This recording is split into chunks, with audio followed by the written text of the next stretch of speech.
Bihar PGT Hindi.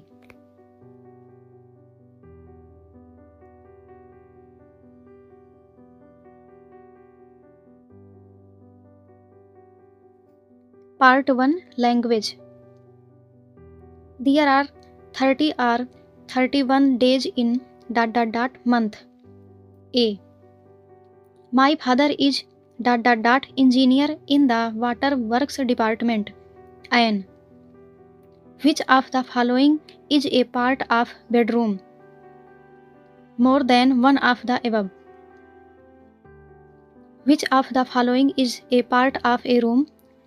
More than one of the above. Rainy season comes before winter. The 8th month of the year is none of the above. Sister-in-law is more than one of the above. Cousins are more than one of the above.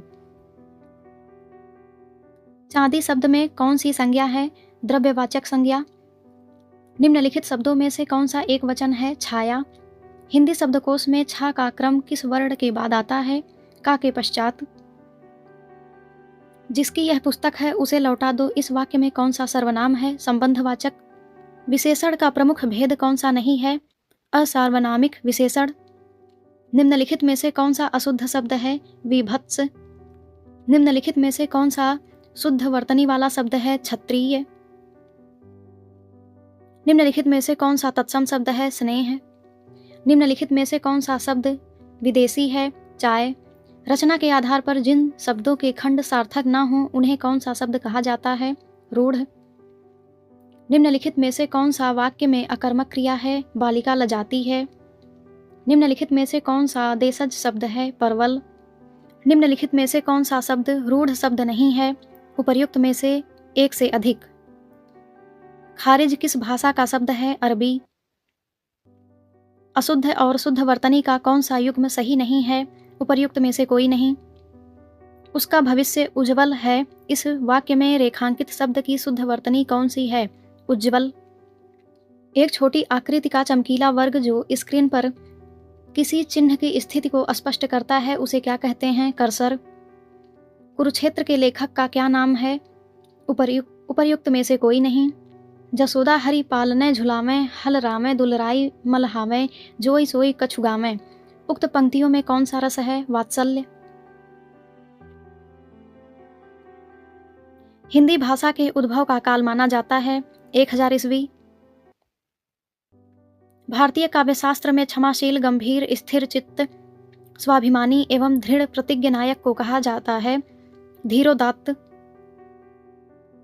जिन शब्दों पर लिंग वचन कारक का कोई प्रभाव ना पड़े वे कहलाते हैं अविकारी।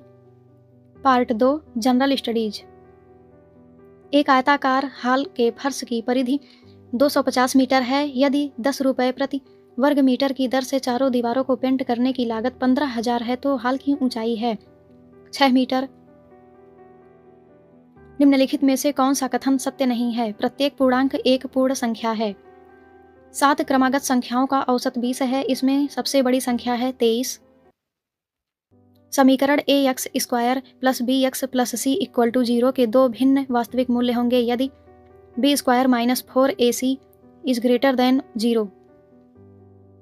मोहन 25 दिनों में एक काम कर सकता है जिसे सोहन 20 दिनों में पूरा कर सकता है। दोनों एक साथ 5 दिनों के लिए श्रम करते हैं और उसके बाद मोहन काम छोड़ देता है। शेष कार्य को पूरा करने में सोहन को कितना समय लगेगा? 11 दिन। यदि x = a² - b², y = 30, a + b = 15 हो तो उपर्युक्त में से एक से अधिक। यादृच्छिक रूप से चुने गए एक गैर लीप वर्ष में 52 रविवार होने की प्रायिकता है 1/7। यदि 7 की घात 12 x + 6 = 49 की घात 3x + 12 हो तो x का मान है 3। मायोपिया वह बीमारी है जिसमें व्यक्ति देख नहीं पाता है दूर की वस्तुएं स्पष्ट रूप से। अनुवांशिकता शब्द मुख्य रूप से किसे संदर्भित करता है? अनुवांशिकी। जिन डिब्बों में खाना पैक किया जाता है उन पर टिन की परत चढ़ी होती है ना कि जिंक की, क्योंकि जिंक टिन की तुलना में अधिक प्रतिक्रियाशील है। वह प्रक्रिया जिसमें प्रकाश संश्लेषण के दौरान वायुमंडलीय कार्बन डाइऑक्साइड को कार्बोहाइड्रेट में परिवर्तित किया जाता है अपचयन। एक प्रिंटर की गुणवत्ता किससे निर्धारित की जाती है? बिंदु प्रति इंच। ट्रैकोमा रोग का संबंध है आंखों से। निम्नलिखित में से कौन सा न्यूटन के गति के तीसरे नियम का उपयोग करता है? उपर्युक्त में से एक से अधिक। रासायनिक गुणों को अपरिवर्तित रखते हुए एक परमाणु के नाभिक में जोड़े जाने वाले कण हैं न्यूट्रॉन।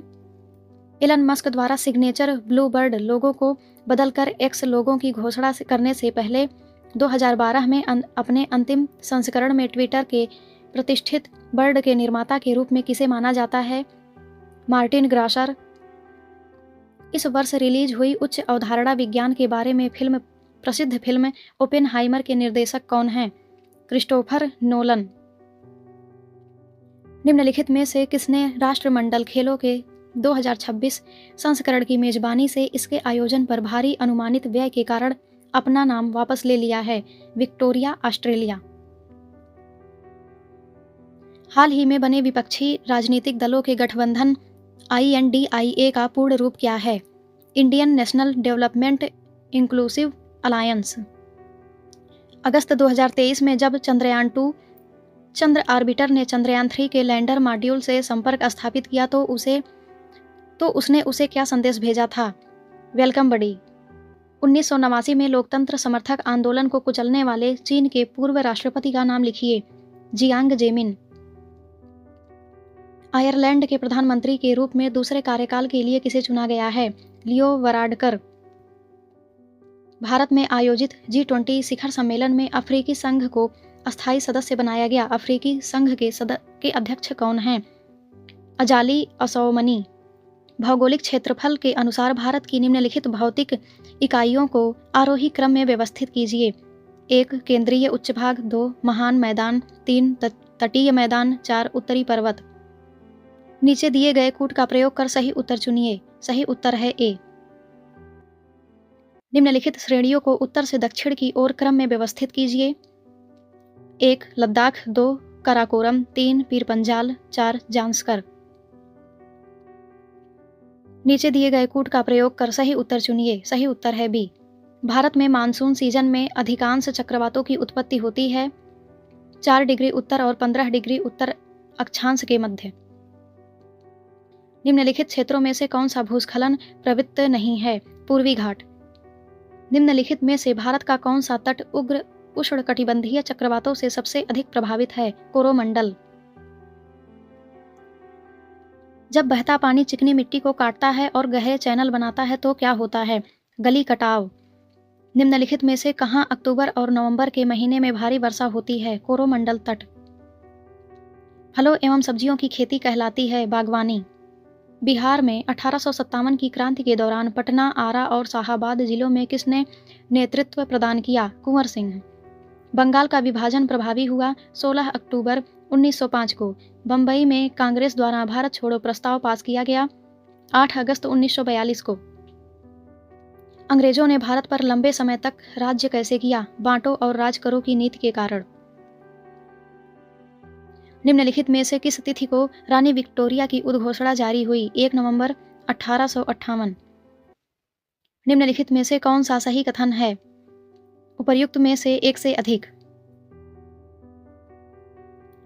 इनमें से कौन इंग्लैंड में भारत के अनाधिकारिक दूत बने? दादा भाई नौरोजी। भारत सरकार अधिनियम 1935 को किसने गुलामी का चार्टर बताया? उपर्युक्त में से कोई नहीं। पार्ट 3 हिंदी। निम्नलिखित में से कौन सी सिद्धों की बानियों की भाषा है? संध्या भाषा। इनमें से कौन आदिकाल के कवि हैं? उपर्युक्त में से कोई नहीं।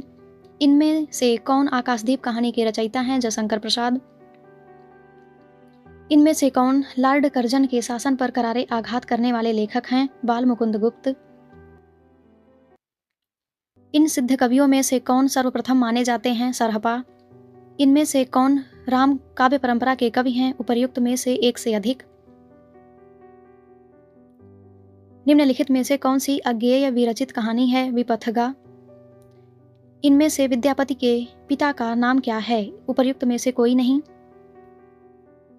रोवा हूँ सब मिलिकै आवहु भारत भाई, हा हा भारत दुर्दशा न देखी जाई। इनमें से कौन उपर्युक्त पंक्तियों के रचयिता हैं? भारतेंदु हरिश्चंद्र। निम्नलिखित में से कौन सा प्रतीकात्मक नाटक है? एक घूंट। इनमें से कौन मिर्जा राजा जयसिंह के आश्रय में रहने वाले कवि हैं? बिहारी।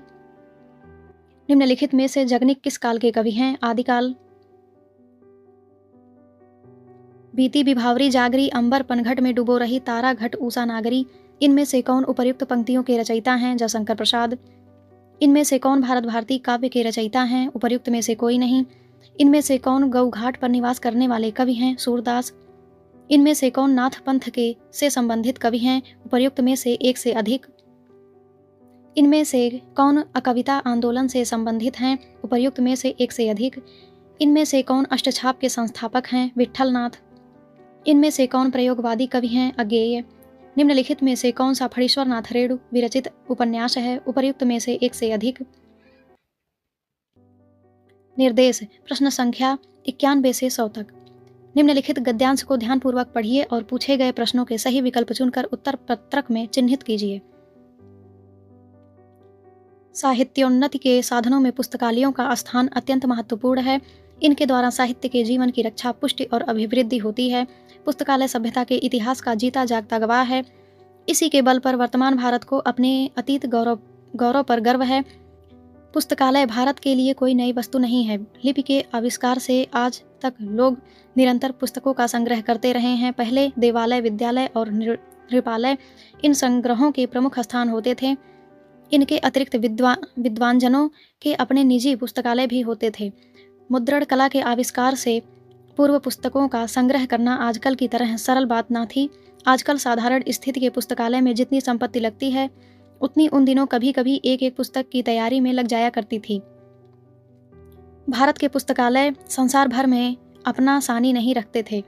प्राचीन काल में यही स्थिति रही। चीन, फारस प्रभृति सुदूर स्थित देशों से झुंड के झुंड विद्यानुरागी लंबी यात्राएं करके भारत आया करते थे। निम्नलिखित में से कौन सा उपर्युक्त गद्यांश का उपयुक्त शीर्षक है? पुस्तकालय और भारत। पुस्तकों का संग्रह करना आजकल की तरह सरल बात न थी। मुद्रण कला के आविष्कार से पहले प्राचीन काल में भारत का बड़ा महत्व था, क्योंकि भारत में विश्व के अनेक सुदूर स्थित देशों से विद्यानुरागी पढ़ने आते थे। पुस्तकालय भारत के लिए नई वस्तु नहीं है। उपर्युक्त में से कोई नहीं। साहित्य की उन्नति का सबसे महत्वपूर्ण साधन है पुस्तकालय। पुस्तकों का संग्रह शुरू हुआ लिपि के आविष्कार के साथ।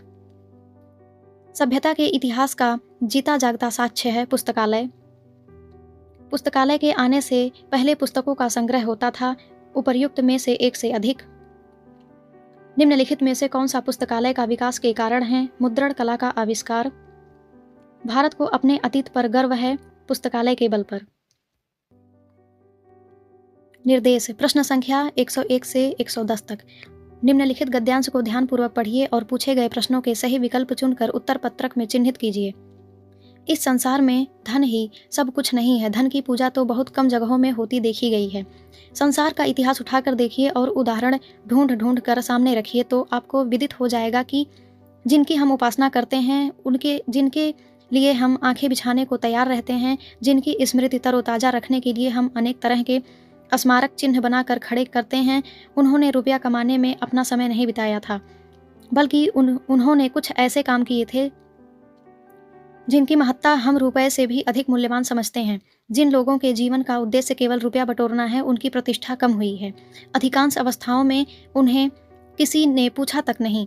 उन्होंने जन्म लिया, रुपया कमाया और परलोक की यात्रा की। किसी ने जाना तक नहीं कि वे कौन थे और कहाँ गए। मानव समाज स्वार्थी अवश्य है, पर वह स्वार्थ की उपासना करना नहीं जानता। अंत में वे ही पूजे जाते हैं जिन्होंने अपने जीवन को अर्पित करते समय सच्चे मनुष्यत्व का परिचय दिया। धन के प्रति अति आग्रह होने से उपर्युक्त में से एक से अधिक।